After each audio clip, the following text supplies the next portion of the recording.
in ministry in Regina at Eastside United Church in the Living Spirit Center, which is a building that is shared with a United and Anglican and Lutheran congregations together. Pretty much three separate congregations that share space and try and figure out what else we can share in ministry. And I've been there I'm on my 6th year, and it's a ministry of what I often would say is of opportunities and challenges as we seek to work ecumenically and figure out how and what we can share together.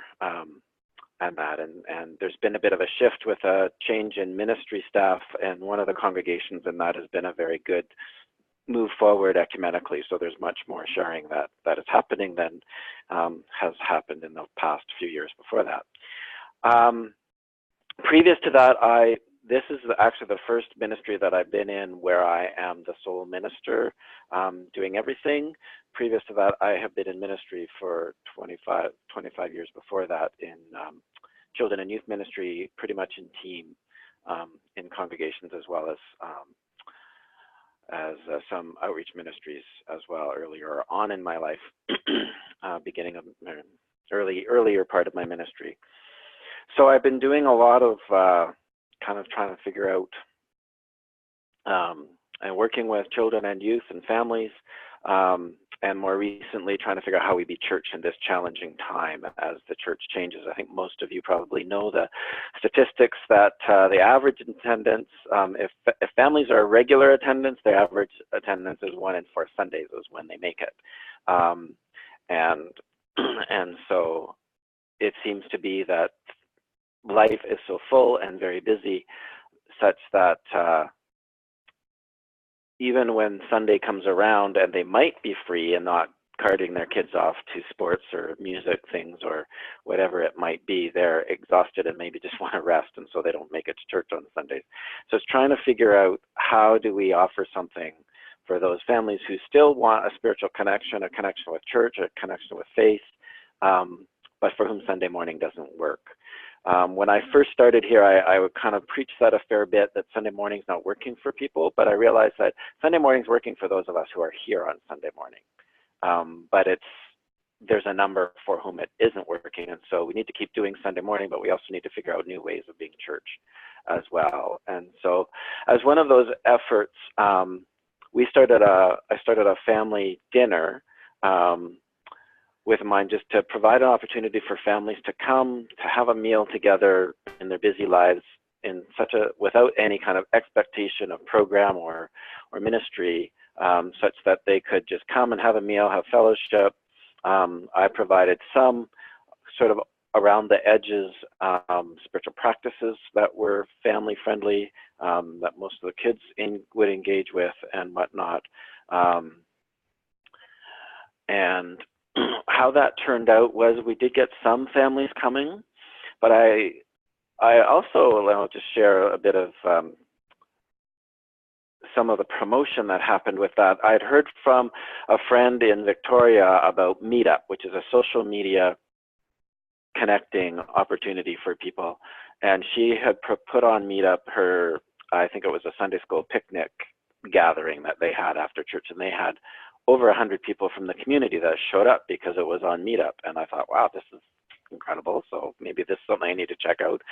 So I got a Meetup account and started promoting this as well as another event on Meetup. And one person came to this family dinner who connected with it through the Meetup and then started bringing her friends. And so this is a woman probably in her 40s, early 50s. And most of her friends were single women in that same age range.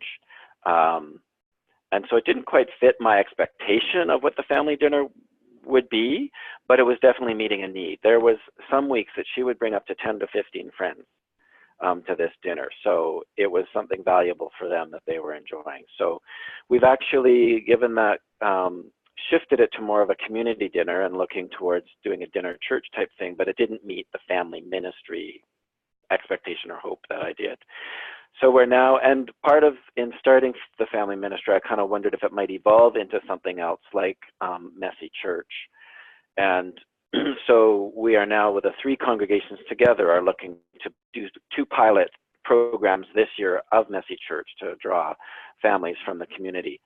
And Messy Church is a fresh expression that originated in England, but is a program that basically involves families coming together. There's a theme for the session, and there's about, I'd say, 6 to 10 tables of crafts that they rotate around as they arrive, and for the first half hour, 45 minutes or so, and then there's a worship that emerges out of the theme, and sometimes some of the creations are from the craft tables are incorporated into that, and then a meal together. So it's fairly simple. It's about 2 hours of time, if that, and has been quite successful in various places. So basically that's one of the things that we're now looking to experiment with and try out in our community, and also looking to meet in not meet, but draw in people from the community, from the neighborhood. And that's another piece of work that kind of separate, but that I've been very involved with, is how do we be rooted in place and be connected to the neighborhood and to our community. So that, I think, is pretty much kind of my intro and story, and just kind of raising the questions of and the possibilities of how do we do family ministry? What are the things that might work, and that it's always, I think, about, at this point in our lives, experimenting and what's going to work in our community, in our context, and being open to offering something and being open to it. It may not turn out the way you expect, but to go with what the needs are and what might evolve out of it. So I didn't, I was thinking as we started, I should have thought of a couple of questions to then take us somewhere, but. Can I ask a question? Absolutely. I want to ask you, Russell, when you started all these thoughts about family ministry, what were your goals about? Were you expecting those people then to come to church, or is this just a mission and ministry? I just would like to know that, because I think sometimes when we're doing things in our community, everybody says, well, that's not going to get people to church. It's like sometimes you just have to let that go, right? Yes, and in my mission around how do we be church today, most of what I'm doing, and I've talked about, whatever we do to try and bring people who aren't coming Sunday morning isn't probably going to put more bums in the pews.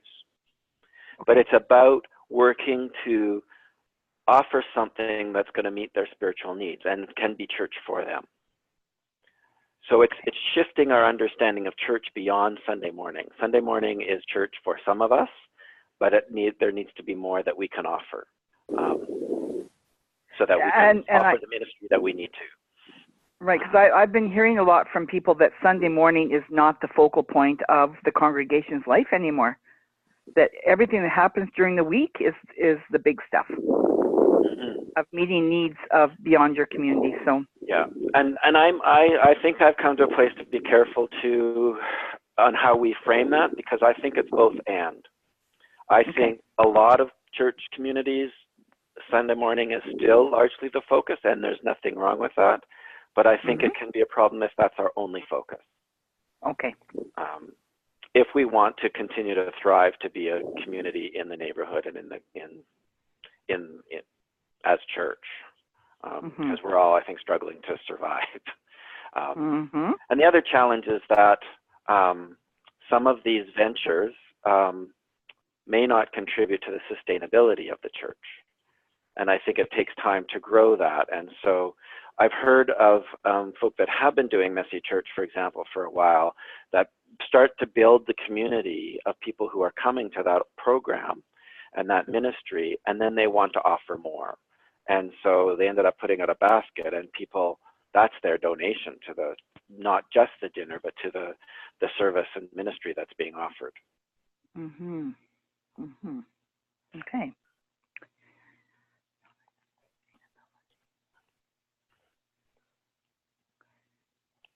Okay, that's helpful. Thank you. Yeah, you're welcome. Can I speak up just a moment? Yeah. So I affirm that, Russell, that it's kind of a both and, that we need to offer different kind of modes of church. Like talking about the green belt kind of thing, where it's like different modes of church. There's the Sunday morning and there's the messy church, and it's not that one is better than the other or less than. It's different types of church that meet different people's needs. I am we hold messy church at our congregation as well. I'm in Saskatoon, and we have a messy church program that we offer. And I try to get people interested in the Sunday service as well.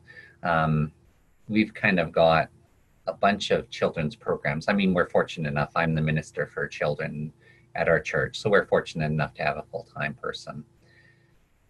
I try to have a kind of pipeline or development track for families and children, where we have a lot of children from the community that come to our vacation Bible school in the summer. And we have professional development day camps at our church. So when teachers are off and teachers are learning, children are off of school, we invite children into our building and have a day camp program there. And so for the children who attend VBS, who are sometimes just community children who kind of, their parents are looking for a day camp experience, once they are familiar with the church, I can invite them into the PD day camps. And so once they're familiar with that, I can oftentimes invite them into the messy church programs, which again is a less intimidating step than the Sunday morning. And sometimes we make it to the Sunday morning. Sometimes these families do move to the Sunday morning service. Oftentimes it's kind of infrequent, or once a month would be frequent. I think Russell's right in framing it and saying, these are two experiences of church that we can offer. So that's just what we're doing and what's my plan. And I think that I haven't been able to kind of follow up from General Counsel this past year, but I know that I think there was a proposal, and there's certainly been discussions about how we identify our members, and that we need to shift from counting our members only by those who come on Sunday morning. Because if someone's coming to a regular study group or ministry program that we're offering, but we don't see them Sunday morning, they're part of our church community and they're on our list.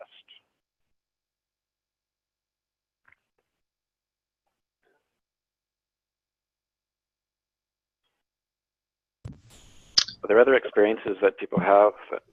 Russell, I'm Jan from Central Alberta, Stettler, Alberta, where we're right across the street from the St. George's Anglican Church, and I'd like to know about bridging the denominations. I love hearing that you're working cooperatively, and we share summer services, things like that. The Anglican Church hosts 1 month and we close, and we're all invited to worship there, but we haven't got past that kind of thing.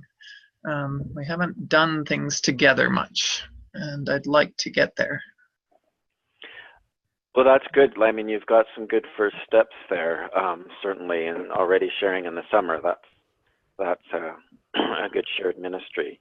Has there been conversation about possibilities or questions? Not beyond, like, the two of us as clergy types are good friends, and David is a half-time minister, long past his original retirement, and so we keep saying it's time to talk, and we're friends and we're neighbors, and but our boards just haven't taken that step at all. do you have a sense of, is there resistance to it, or has something been? I think it just feels so much like a competition to have a winner rather than share. Yeah, yeah. And I think that one of the other kind of things, the places that I've been landing in this time in our church, in like wider church as well, is that in order for us to be church, we need to become much less denominational. Right. Yeah. And so any way that we can share ministry together is serving the community, and we need to be about serving community and not just our congregation, our denomination. Mm-hmm. And that's our ministry. Like, I mean, there's a balancing act because we need to sustain ourselves. Mm-hmm. But I think that if we are doing ministry together and working towards that, then there will be fruit that comes out of that. And Right. the reality is, if you share something, it is not likely that for two things. It's not likely that you're going to be serving the people or drawing each other's people away from one congregation or the other. They're pretty committed.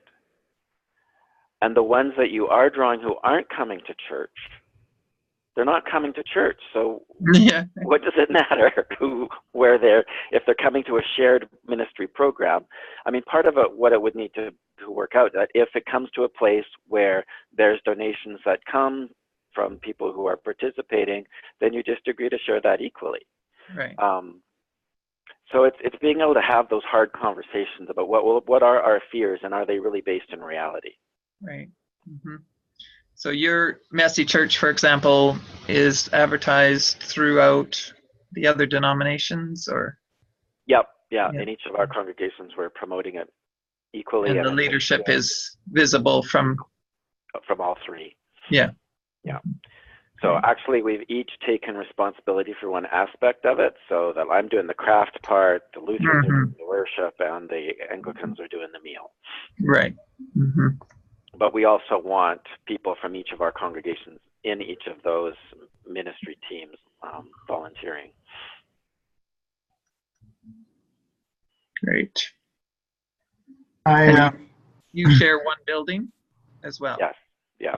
Yeah, that's an amazing step. Yeah. And there's also lots of resources around shared ministries, especially like I think in both, but particularly, well, there's an ecumenical shared handbook that we put out that's been created jointly with, like I'm part of the Anglican United Church Dialogue group that's meeting now as well. Oh, right, yeah. It's about, fifth iteration or whatever. Right. I'm trying. Yeah, exactly. Thank you. Yeah. I'll let somebody else.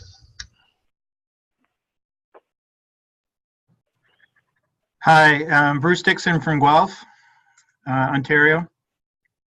And my question for you is that we're a fairly traditional church. We have a regular Sunday school. We have many ages.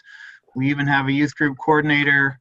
Our challenge is, or just trying to think about this idea of family ministry as sort of an umbrella. Like, how does one think of the umbrella of covering the ages? What are questions of family ministry that we should be thinking of? And one of the questions that you already asked, which I think is helpful for me, is how do we serve the community? And just wondering what other people are trying to approach there. Are we serving community by offering music programs? Are we serving the community by, I love the fellow from Saskatoon talking about professional development day group camps. I think that's a wonderful way of serving the community.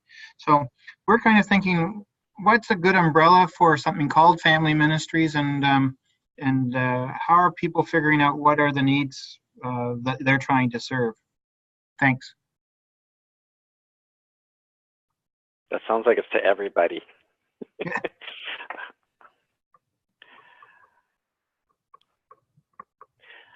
Can you say a little bit more about, I'm trying to wrap my head around your question in terms of the umbrella piece and the developmental piece in terms of reaching the different ages when you're doing family ministry. What are you asking about in that? Well, sometimes it feels like for us is that we have, we tackle it from, we have a Sunday school program and we focus on that, and we have a youth group program and we're focusing on that, and presently we're trying to reach our young adults who have headed off to college and university and just try to keep them in the mix. But they sort of feel somewhat piecemeal, like Yes, okay. How does Sunday school connect to youth group, to our emerging adults, to our parents or our single parents, to couples, just it seems piecemeal, and we're trying to figure out, is there a way to create an umbrella understanding of what family ministry should be like? Yeah. So it's the compartmentalizing that is part of the reality of how we've done things, and family ministry hasn't been integrated into that a lot. And so one of the things that comes to mind for me is, particularly when I think of when I was full-time working with children and youth and family ministry, you have more resources and people to be able to draw on. So we had regular multi-generational worship services, which were planned by a multi-generational planning team. So you have those resources of people to draw on to do that kind of creative work and ministry, and just give them the reins to do the planning and take the service.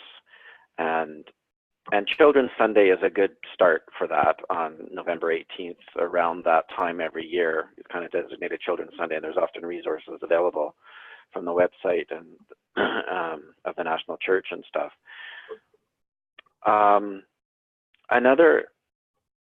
So it's providing, I think, gatherings where families can come together and experience faith, whatever that might be. So whether it's through Messy Church.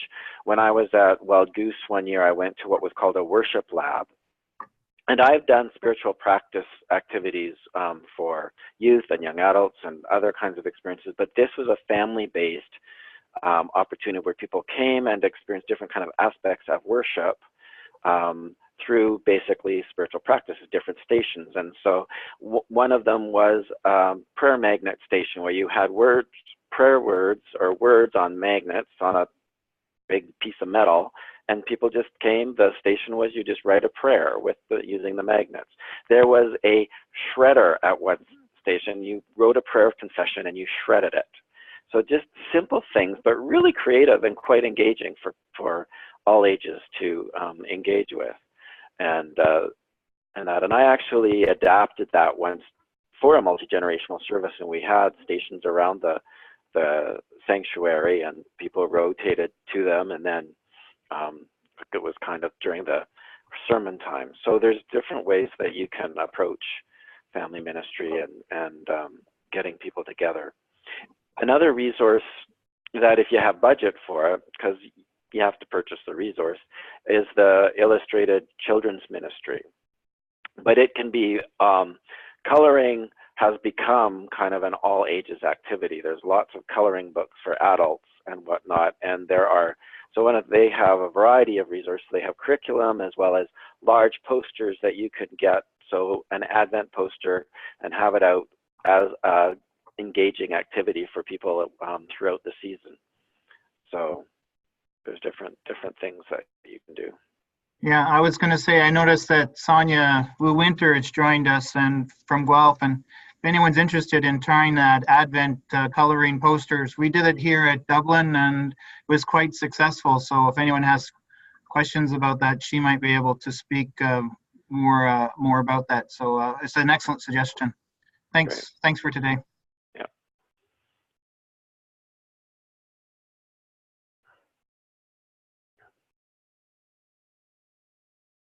And in our neck of the woods, we have been trying to incorporate, like you were saying earlier, that you put everything in a little compartment and then we just do it, but nothing ever really comes together to flow properly. And so we started what we call Mission Possible here, and We do it from November 1st to April 1st, and you have a team of 4 people that you get on board with. It run through the Facebook page, and they come in a variety of ages, so you get points for different ages on your team. And then there's a set of things that you do every month that you post on Facebook that you've done, pictures, or you might have to go to another church and take a picture of yourself as a minister. And then everybody pays $10 to get on board, and then at the end they get to donate their money to a cause. And it has really kind of taken off for us, and it's been wonderful to see whole complete families become a team, or invite other people in their area to become part of their team that are of different ages. And it's simply because we're trying to connect people who, like you said, don't maybe come to church, and there are young people, and we want them to still develop some kind of spiritual practice or a faith-based understanding of the world. And for us, it's kind of worked. So that's one thing that, using technology in an interesting way, because you don't have to all be in the same little town. You can be in Toronto. Somebody can be in Toronto. Somebody can be in Vulcan here. And then everybody just participates and shares the load for that particular challenge or task of the month. And I don't know, it would be nice to see, some more programming ideas come out from the church, even around what can we do to incorporate everything and not just do, little pockets here and there, but, do it so that you're bringing it into the sanctuary on Sunday morning and moving it out beyond as well. So it's good to have conversations. Appreciated this. Yeah, absolutely. That's an awesome idea. I would love to to get that from you. And I think that's probably where we're going in the church. There's less and less resources coming nationally because as our resources limit. So it's through these kinds of mediums and sharing that we can gather resources and ideas from one another. And I think we need to be doing more of that on a wider scale so that we can glean from all of our expertise and experience and grow that way too. There needs to be almost a place where we can go and put those ideas in, and then everybody has access to them. Right. I don't know if it has to be Facebook, but some kind of a forum where we can just go write it in, and then if somebody wants to know more, they can holler back at you, right? Yeah. Like a depository or some kind of live ongoing document. Yeah, exactly. I have seen Facebook pages work like that as well, or groups. But yeah, something like that would be awesome.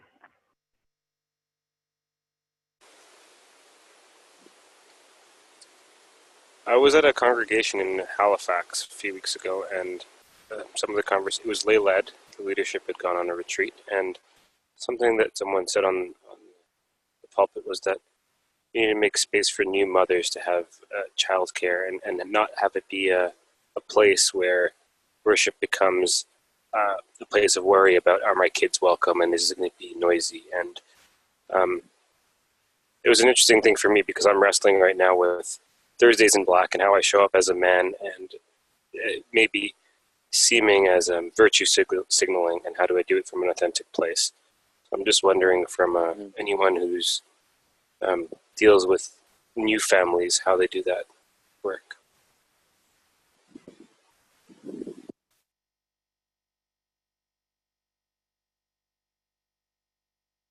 Well, our church. Go ahead. Okay. Our church, one of the previous ministers had adopted the motto, children welcome, noise expected. And we have that on our church sign, and we put it in our bulletins and on our website, and we announce it at the beginning of every worship service that, we accept the noise of children here. And I mean, yeah, it's become part of our culture.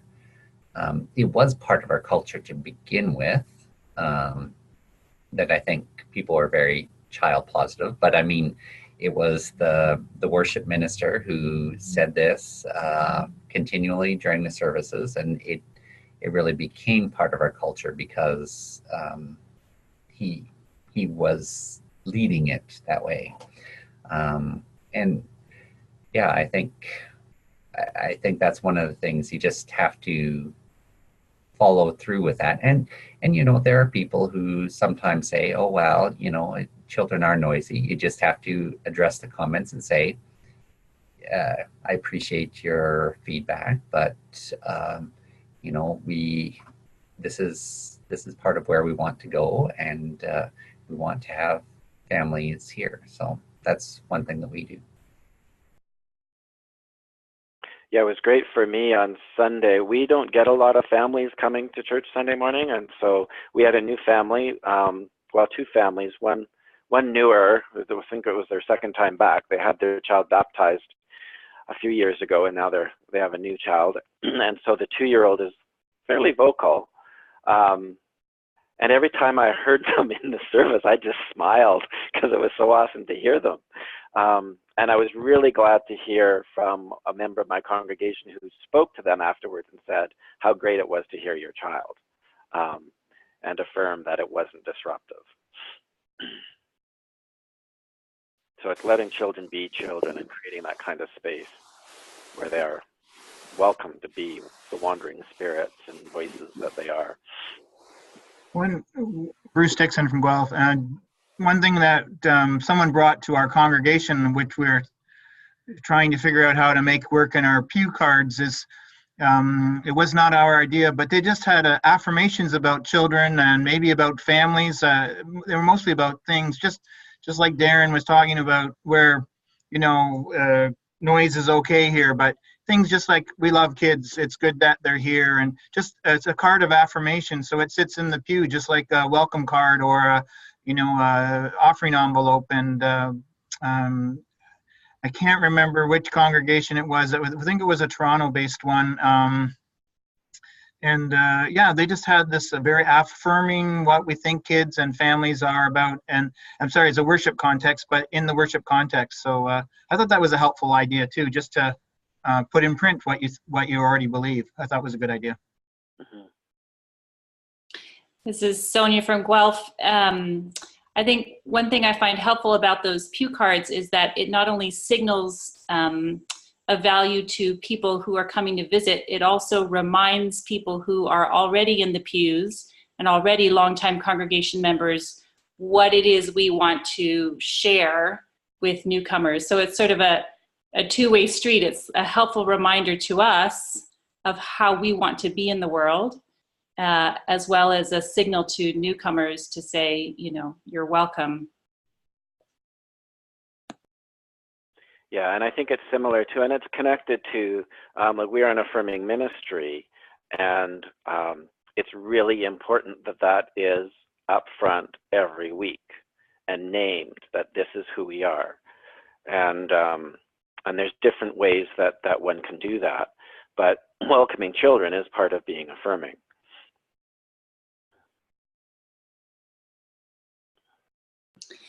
I have a question that's a little bit maybe different from what we've been discussing, but I'm doing some work with Harcourt United Church here in Guelph, as it's looking at exploring what community engagement might look like in new ways, and that's part of a wider question of how to live out church in new ways. I wonder if there are any experiences people have. So one way we talk about community engagement is coming alongside or joining with what the community is already doing. And I've been wondering about what that would look like, not necessarily as sort of reaching out to families, but having families within the congregation participate in that joining with the community. And I know there are different sort of models of, kids helping to serve at the soup kitchen and, that sort of thing, the food bank, that sort of thing. But I think we're trying to think of community engagement as slightly different, not necessarily the doing for, but the joining with. And what does that look for families to join in that effort? Any ideas? It's sort of a new idea that I'm toying with here. Yeah, and I think that's a really important idea, again, kind of in the ministry of parish ministry, connecting with the community and moving to understand parish in its traditional understanding, is not the church, it's the neighborhood the church is in. So it's finding out what's going on. Like, I mean, the basic expression is that we've probably all heard it, finding out what God's up to in the neighborhood and joining in. So there's all kinds of, or can be all kinds of activities or programs or things that are happening that are exciting that we may not know about. So it's connecting with folk in the community to find out what's going on, so that there might be ways of engaging together and joining in on some of that. And I think certainly a lot of those would be family oriented, because neighbors together do stuff together as families. And that, so there's certainly good potential for that. The challenge is, and depending on the kind of neighborhood you're in, I'm in a very suburban neighborhood, so it's been a real challenge trying to figure out how do you connect with what's going on, because there's not the organizations or the community centers in the same way that are really active and stuff, but there is still stuff that goes on. And I gave a challenge to my congregation over the summer to get out and gather your neighbors and get to know your neighbors if you don't know them, and find out ways of doing that. But it's kind of it can be a slow process as well. It's part of slow church. Building connections with the community and with the neighborhood takes time. And so just a couple of things. You go ahead, Stetler. I'll click out. Thank you. I haven't even explored this, but I saw it, and I need to check with, we have what's called Home Church, used to be called Word of Life. They now rent for Sunday mornings the theater here in Stettler, the movie theater, because part of their worship service is live streamed from Red Deer. And then they rented a office space right close, a couple doors down from the theater, for their children's ministry space and office space. And every Thursday throughout the whole summer, they partnered with family and community support services here in our town of 5,000 people to have a street party. And so they served a barbecue, and they had a blow up bouncy castle thing, and they got the permission to put the town roadblock signs for that block. And I have to admit, I'm suspicious about kind of some of the hopes within that, but I think it because of the community support from family and community services, it wouldn't have been overtly religious, so to speak, that it was a chance for the families to just enjoy one another's company. They also provide a babysitting service on Thursday nights for the movie theater, and the movie theater promotes that as date night for the adults, and bring your children to babysit at the home church space. So those are community things, and I've heard lots of people talk about having stuff at the arena because the kids are there. I've even had children tell me that they're bored because it's their brother or sister or whoever's at the arena for hockey. It's not them, but they have to hang out there, and yet I haven't found the people to pick up on that, to take something there and have a space at the arena. Yeah, the home church and the partnership with the theater around the babysitting and the date night, that's an excellent example of partnership building in the community and in the neighborhood. That's what we need to be about, is figuring out ways those kinds of things can happen. And yeah, I've heard, especially in smaller communities, that whole hockey arena culture is a real outreach opportunity, or opportunity for offering something like children's program. But as you say, it's needing the people resources to carry it out. If I may add, if you can hear me, my name is Ronnie B. Harry, and I'm fairly new here in North Bay at Emmanuel United Church, but I interned in Guelph. So I'm thinking about my Guelph experience as I heard Sonia's question, and I interned with a fairly new church development called Sugarbush Christian Church and Trinity United Church, and also in relationship to Guelph United Ministries. And one of the things that I remember that Sugarbush Christian Church did is they actually, I'm not suggesting you meet on a Saturday, but they met on a Saturday, and they designated one worship day, and they gave it a name. It was Plan B. They identified projects. Oh, you just muted yourself. Ronnie, you're muted. Ronnie, we can't hear you. You have to. Okay, can you hear me now? Yep. Yep. Yeah. So I don't know how much of that you lost, but Sugarbush Christian Church, what they did on one designated day, they identified perhaps 3 projects that people in their congregation were already engaged with through their work, through their own connections. So, for example, I remember on being a part of a group that we actually went to a senior center and we helped to carve pumpkins and we engaged with the residents. I remember going into downtown Guelph. Well, first we met at the church and we made sandwiches and made cookies and we packed lunches and we took it to downtown Guelph and we distributed it to people around the bus station. And they did other things that folks within the congregation were already connected with. What they did to keep still,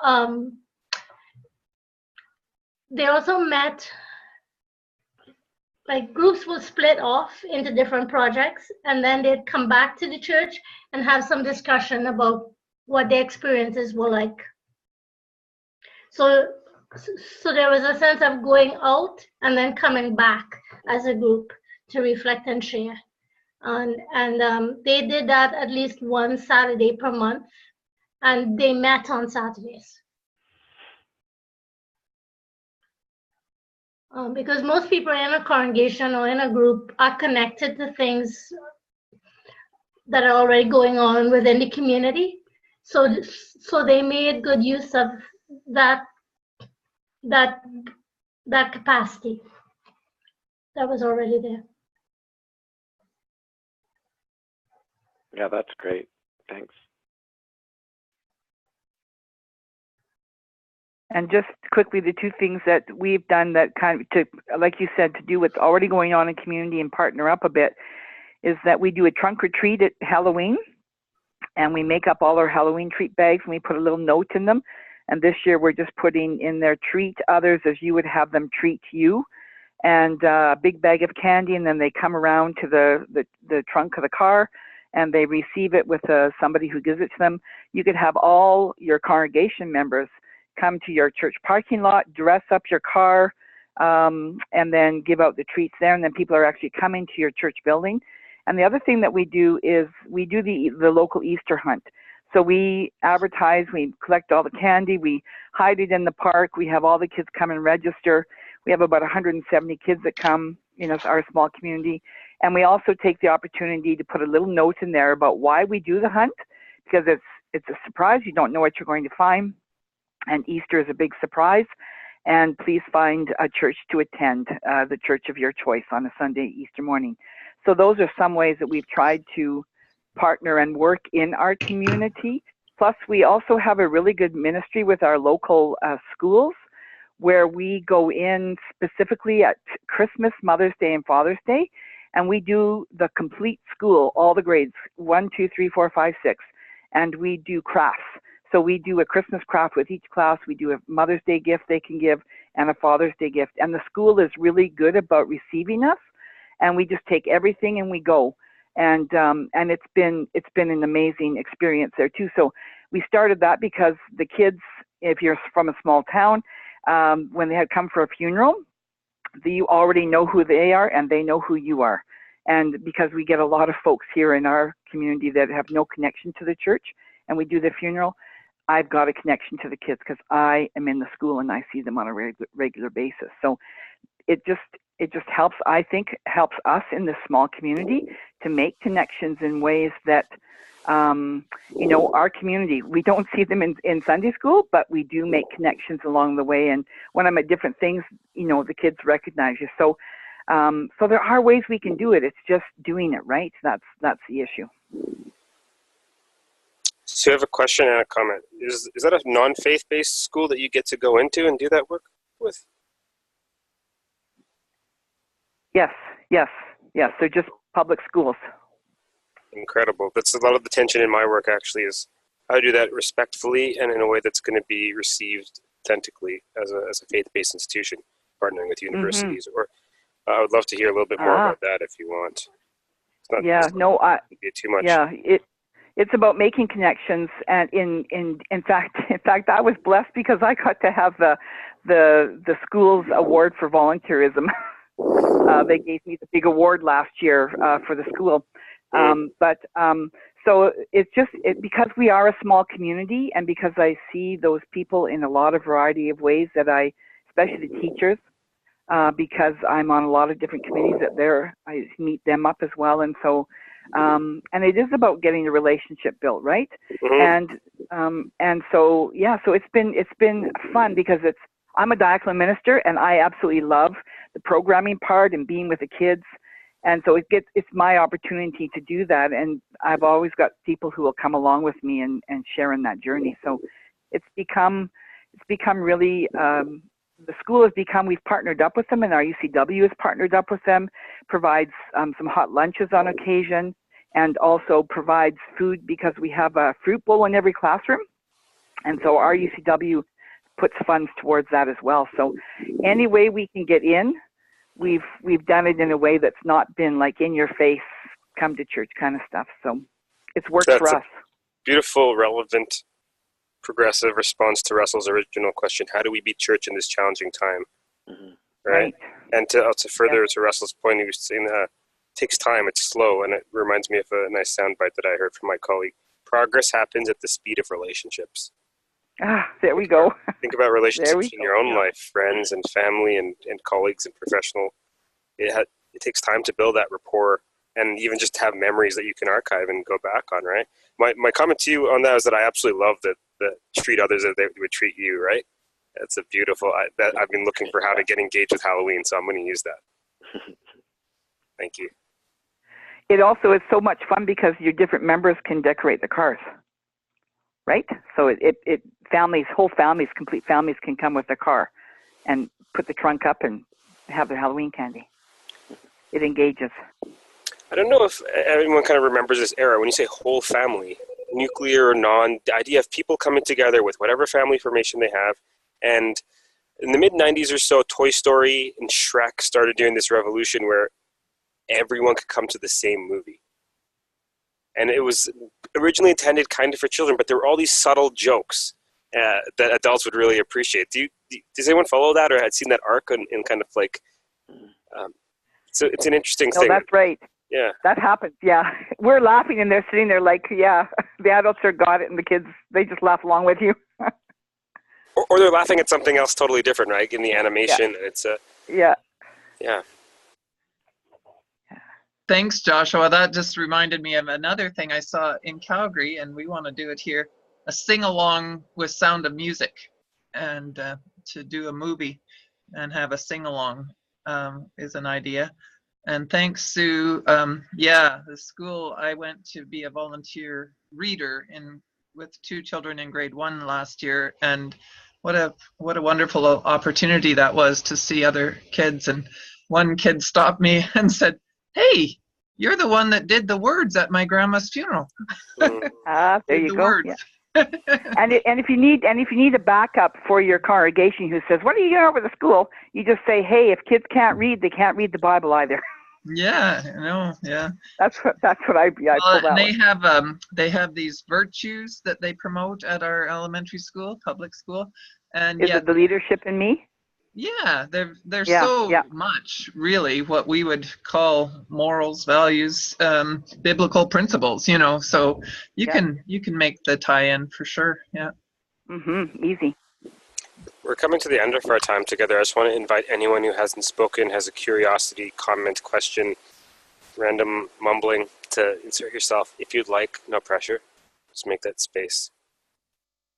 Okay, I'm Michelle. I'm urban in Toronto. I'm a layperson. I'm a webmaster for a local church.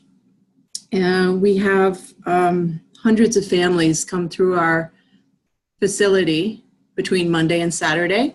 And they come for computer programming and circus classes and preschool. And then there's a young pop singers group that meets there. So the families are there. They come to our church every single week. We just never see them on Sunday.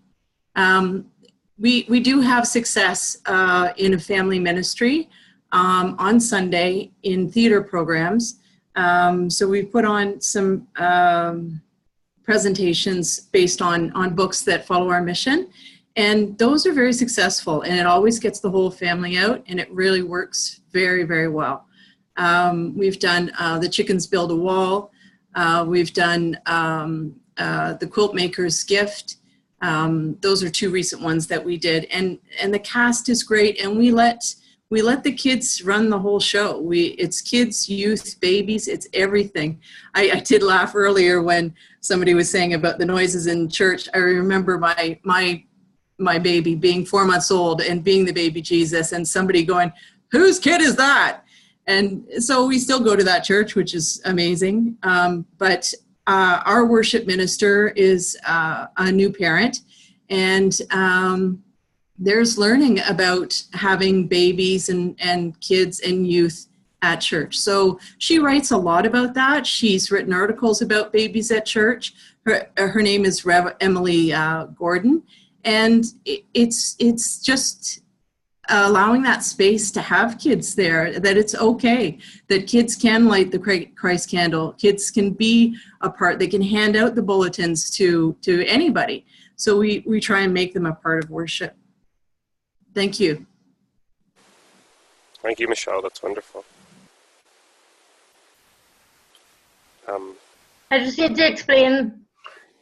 I was silent for a lot of this except my Guelph comment. But it's because I'm new to my context. I've been here for a year. We welcomed one family through baptism that stayed. There was one 11-year-old that was here before I got here. So we have on average 2 to 3 on a Sunday morning. So at least we have a few core committed. I'm beginning to get to know some families that have had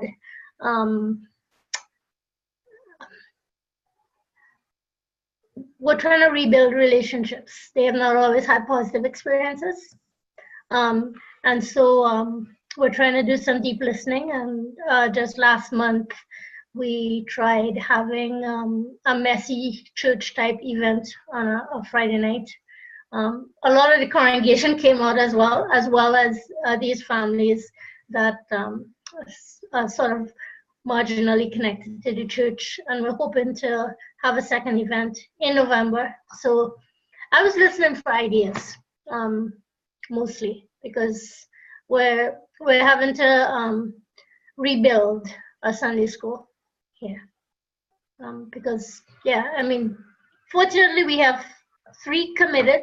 They're not always there at the same time, but yeah, starting again. Time and patience and doing the work. Thank you, Ronnie. Yep. I'm going to end on a note of gratitude for all of you for being here across the country. Not just this hour and reflection, but the work that you do that no one sees, that God is the only entity, transcendent force that can witness and see and support the stuff that you don't even realize that you're doing, that because it's second nature or because you're called to it in that moment. Thank you for that. And a note of special thanks to Russell for being here today and our guest speaker. So I'll just end with one note of protocol, the word, and then I'll hand it off to Russell to close with a thought or just a blessing if you'd like. If you would like to have your name shared with the rest of the group here, just shoot me an empty email and I'll send it out with this video on a YouTube link. And We have a couple extras coming up this season, so online conversations are the kind of the mesh between across the country. We're all here right now, so thank you all of you. Thank you, Russell. Hand it off if you'd like to take something. Thank you. I just wanted to jump off on Joshua's comments about and build on the slow church piece and the relationship building. Is that another place I've come to is it emphasizes the importance of a long-term ministry. And I'm not sure we've gotten that message in our training. Mine was like 30 years ago. So there's somewhere I got the sense that 7 years and then you move on. But I think there's really a lot to be said for, as long as it feels right and works and matches, to stay for the long haul, and having our sabbatical program really enables that to happen. To build those relationships both within the congregation and within the community, to engage in the kind of ministry that I think we're being called to do. I also wanted to just do a shameless plug. Some of you may, and I know some of you have been to Skylight Festival of Arts, Faith, and Justice, and this is some of the work that we do, and we'll do some, continue to do some intentional work around trying to include some programming around family ministry and children and youth programming, and there's children and youth program for those age groups at the event as well. And so I encourage you to kind of check that out. July 27th to 29th, I think, is this year's dates. And yeah, so thank you very much. Sorry, Thanks. so that's in Paris, Ontario. So I'm particularly thinking of my Guelph friends on here, but it's a national event, but we're focusing locally too. I went last year and it actually transformed my own personal faith journey. I'll put a double plug. Please come join, ask questions. Russell's on the vision team. Yeah. Thank you, Russell. Thank you. Thank you, everyone. Thank you all. Hope to see you in other online conversations, and have a wonderful day. Great. Goodbye. Bye.